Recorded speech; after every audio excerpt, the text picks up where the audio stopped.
ചങ്ങായി വ്ലോഗ്. ഗണിതമേള. ഗണിതമേള. ഹായ് ഫ്രണ്ട്സ്, വെൽക്കം ടു ചങ്ങായി വ്ലോഗ്. ഇത് നമ്മൾ പറയാൻ പോകുന്നത് 3ാം ക്ലാസ്സിലെ ഗണിതം യൂണിറ്റ് 9 വീണ്ടും വീണ്ടും കൂട്ടുമ്പോൾ എന്ന യൂണിറ്റിന്റെ ലാസ്റ്റ് പാർട്ടാണ്, പാർട്ട് 4. ഇതിലെ ഗണിതമേള എന്ന പ്രവർത്തനം നോക്കാം. മീനുവിന്റെ സ്കൂളിലെ ഗണിതമേളയോടനുബന്ധിച്ച് നടത്തിയ മത്സരത്തിൽ 6 കുട്ടികൾ ജയിച്ചു. അവർക്ക് സമ്മാനമായി പുസ്തകം കൊടുത്തു.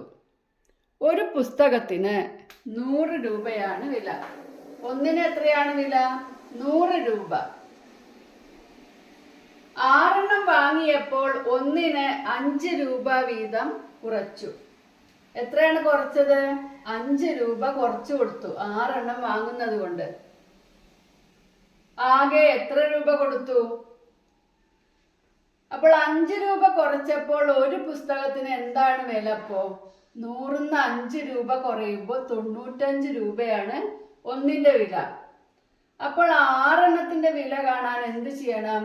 6 ഗുണിക്കണം 95 അല്ലേ? നമ്മൾ ഇതിനു മുമ്പൊക്കെ എങ്ങനെയാണ് ചെയ്തിരുന്നത്? 95നെ 6 തവണ എഴുതി കൂട്ടുക അല്ലേ?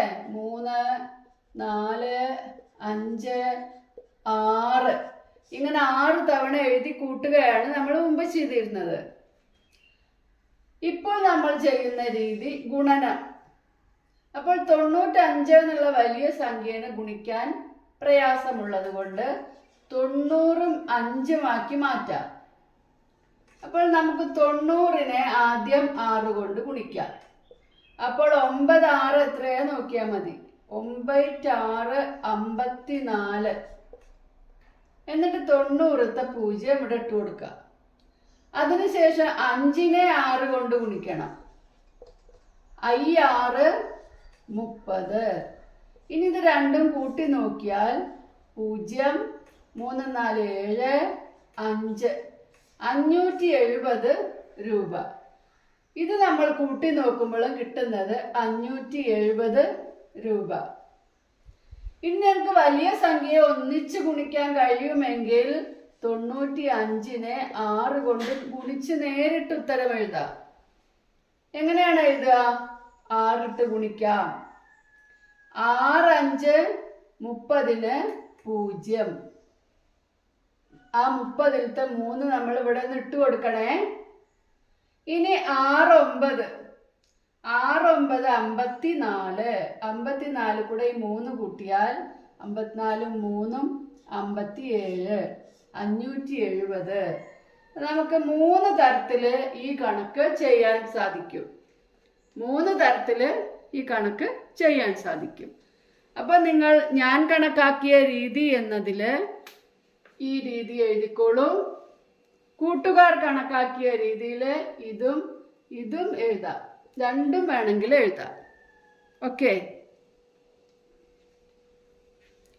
അപ്പോൾ ഒരു പുസ്തകത്തിന് കൊടുത്ത വില, ഒരു പുസ്തകത്തിന് എത്ര രൂപയാണ് ഇപ്പോൾ കൊടുത്തത്?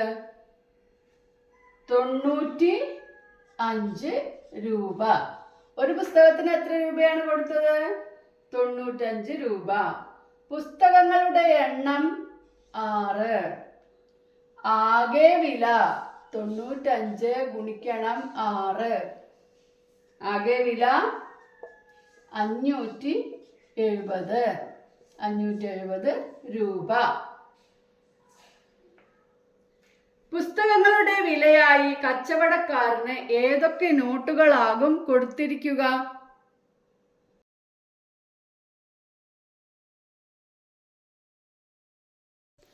പുസ്തകങ്ങളുടെ വിലയായി കച്ചവടക്കാരന് ഏതൊക്കെ നോട്ടുകളാകും കൊടുത്തിരിക്കുക? ടെക്സ്റ്റ് ബുക്കിൽ ഒരു ഉദാഹരണം തന്നിട്ടുണ്ട്. 500 രൂപ 1, 50 രൂപ 1, 10 രൂപ 2. അപ്പൊ തുക എങ്ങനെയാണ് വരുന്നത്? 500 രൂപ 1 എന്നുള്ളതിന്റെ നേർക്ക് 500, 50 രൂപ 1 50, 10 രൂപ 2 20. ആകെ 570. ഇനി നമുക്ക് മറ്റൊരു രീതി ഒന്ന് നോക്കാം.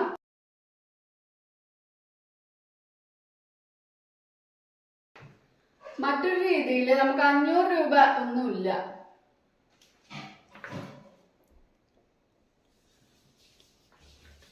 200 രൂപ രണ്ടെണ്ണം. അപ്പൊ അതിന്റെ തുക എത്ര? 2 200 400. 100 രൂപ ഒന്ന്, അത് 100 രൂപ ഒന്ന്, അതായത് 100. ഇപ്പൊ 500 രൂപയായി. 400 100 500. ഇനി 70 രൂപയും കൂടി വേണം. അതിന് നമുക്ക് ഒരു 50 രൂപ, ഒരു 50.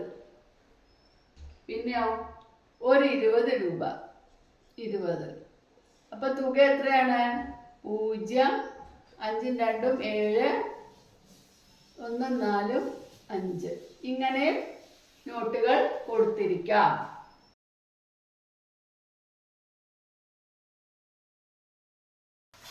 കച്ചവടക്കാരന് കൊടുത്തത് 10 നോട്ടുകളാണ്. ഏതൊക്കെ നോട്ടുകളായിരിക്കും കൊടുത്തത്? കച്ചവടക്കാരന് 10 നോട്ടുകൾ കൊടുത്തിട്ടുണ്ട്. അപ്പോൾ ഏതൊക്കെ നോട്ടുകളാവും കൊടുത്തത്? നമുക്കൊന്ന് എഴുതി നോക്കാം. 500ന്റെ ഇവിടുന്ന് തന്നെ നോക്കുകയാണ് കേട്ടോ. 10 നോട്ടുകൾ കൊടുത്താൽ 500ന്റെ നോട്ട് ഒന്നും കൊടുക്കുന്നില്ല. 200ന്റെ 2 നോട്ടുകൾ കൊടുത്തു. 200ന്റെ 2 നോട്ടുകൾ, അതായത് 400. പിന്നെ കൊടുത്തിരിക്കുന്നത് 100ന്റെ 1 നോട്ട്, അതായത് 100. പിന്നെ കൊടുത്തിരിക്കുന്നത് 50ന്റെ അല്ല, 20ന്റെ അല്ല, 10ന്റെ 7 നോട്ടുകൾ.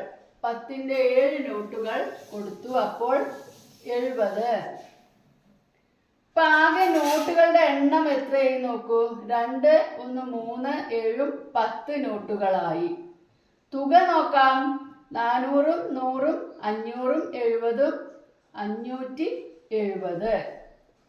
അപ്പോ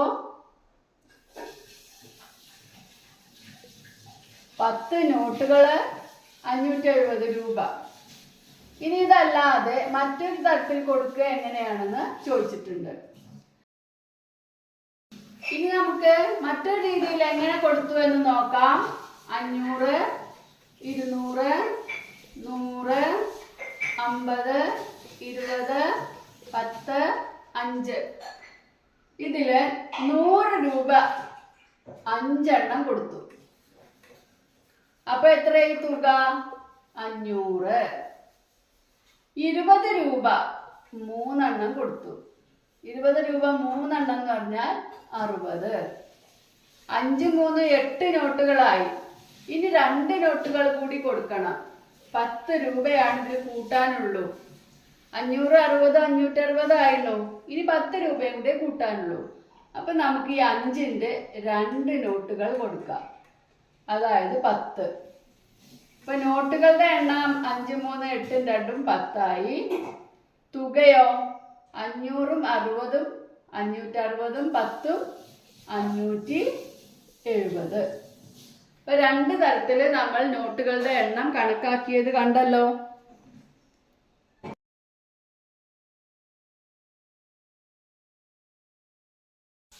അടുത്ത പ്രവർത്തനം നോക്കൂ. Christmas tree. Meenu Christmas tree ഒരുക്കുന്നതിനായി അലങ്കാര സെറ്റുകൾ 3 പാക്കറ്റ് വാങ്ങി. ഒരു പാക്കറ്റിന് 98 രൂപയാണ് വില. ആകെ എത്ര രൂപയായി? എന്താണ് ഒരു പാക്കറ്റിന്റെ വില? 98 രൂപ.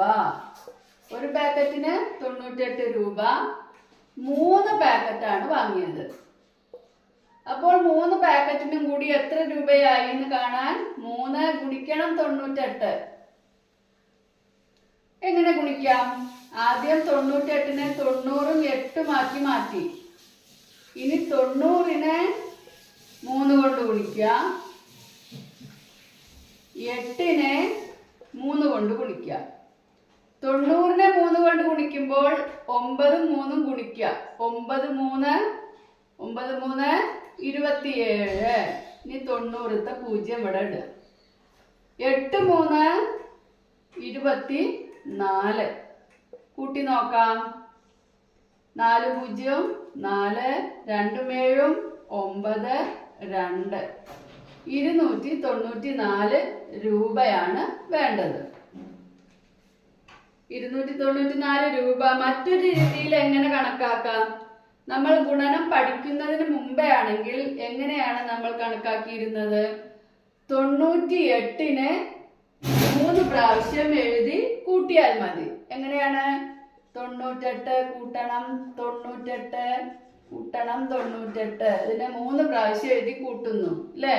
അപ്പോഴും ഇവിടെ എന്താണ് ഉത്തരം കിട്ടുന്നത്? 294. ഇനി ഇതല്ലാത്ത മറ്റൊരു രീതി കൂടി നിങ്ങളെ പരിചയപ്പെടുത്താം. ഇപ്പൊ നമുക്ക് 98 രൂപയാണ് ഒരു പാക്കറ്റിന്. അത് നമ്മൾ മനസ്സിൽ കണക്കാക്കുക ഒരു 100 രൂപയാണെന്ന് വിചാരിക്കുക. ഒരു പാക്കറ്റിന് 100 രൂപയാണെന്ന് വിചാരിക്കുക.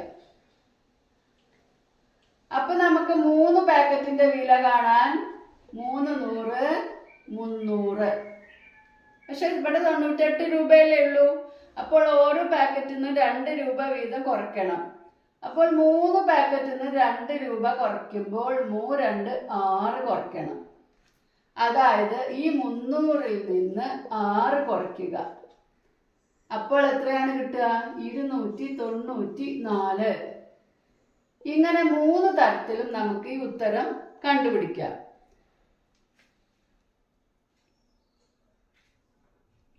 ഇനി നമുക്ക് അടുത്തതായിട്ട് വിലയിരുത്തൽ പ്രവർത്തനങ്ങളാണ്. വിലയിരുത്തൽ പ്രവർത്തനങ്ങളിൽ ഒന്നാമത്തേത്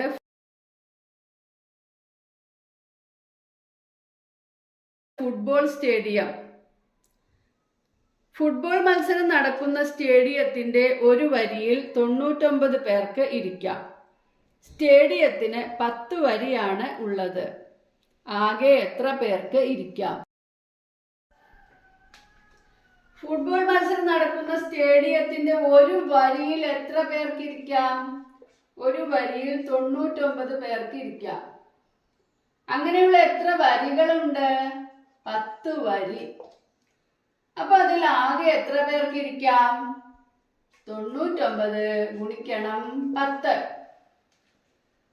എത്രയാണ്? 99നെ 10 കൊണ്ട് ഗുണിക്കുമ്പോൾ 99നെ 1 കൊണ്ട് ഗുണിക്കുക. 1 കൊണ്ട് ഗുണിച്ചാൽ അതേ സംഖ്യ കിട്ടും. പിന്നെ ഈ 10ത്തെ 0 ഇവിടെ കൊടുക്കുക. അപ്പോൾ എത്ര പേർക്ക് ഇരിക്കാം? 990 പേർക്ക് ഇരിക്കാം. ഒരു വരിയിൽ 100 സീറ്റ് ആണെങ്കിലോ? ഒരു വരിയിൽ 100 സീറ്റ് ആണെങ്കിൽ 10 വരിയിൽ എത്ര പേർക്ക് ഇരിക്കാം? 10 വരിയിൽ 10 ഗുണിക്കണം 100. 10 ഗുണിക്കണം 100 നോക്കൂ, എങ്ങനെ കാണാം?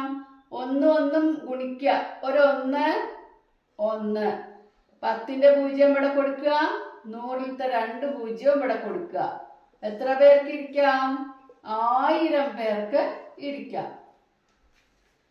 സ്റ്റേഡിയത്തിലേക്ക് ഒരു ഗേറ്റ് കൂടി പണിയുവാൻ ഓരോ വരിയിൽ നിന്നും 4 വീതം സീറ്റുകൾ ഇളക്കി മാറ്റിയാൽ സ്റ്റേഡിയത്തിൽ എത്ര സീറ്റ് ഉണ്ടാകും? സ്റ്റേഡിയത്തിൽ ഒരു വരിയിൽ ഇപ്പോഴുള്ള സീറ്റുകൾ 99 ആണ്. ഓരോ വരിയിൽ നിന്നും 4 സീറ്റ് വീതമാണ് മാറ്റുന്നത്.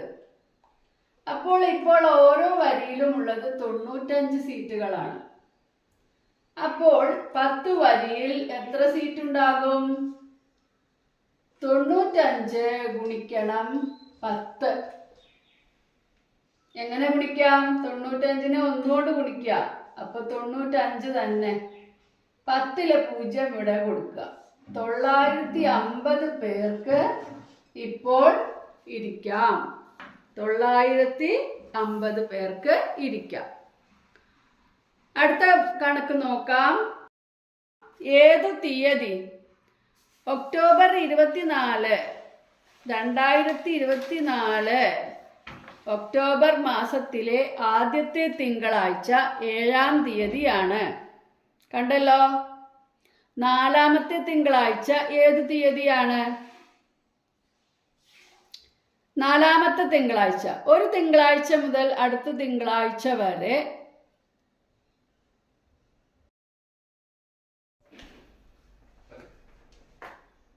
തിങ്കളാഴ്ചകൾക്കിടയിലുള്ള ദിവസം. ഒരു തിങ്കളാഴ്ച മുതൽ അടുത്ത തിങ്കളാഴ്ച വരെ, ഒരു തിങ്കൾ മുതൽ അടുത്ത തിങ്കൾ വരെ 7 ദിവസമാണ് അതിൻ്റെ ഇടയിൽ.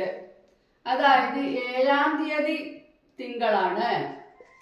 7-ാം തീയതി തിങ്കളാണെങ്കിൽ അടുത്ത തിങ്കൾ 7-ഉം 7-ഉം 14-ാം തീയതി തിങ്കളാണ്. അതേപോലെ 14-ഉം 7-ഉം 21 തിങ്കളാണ്. 21-ഉം 7-ഉം 28 തിങ്കളാണ്.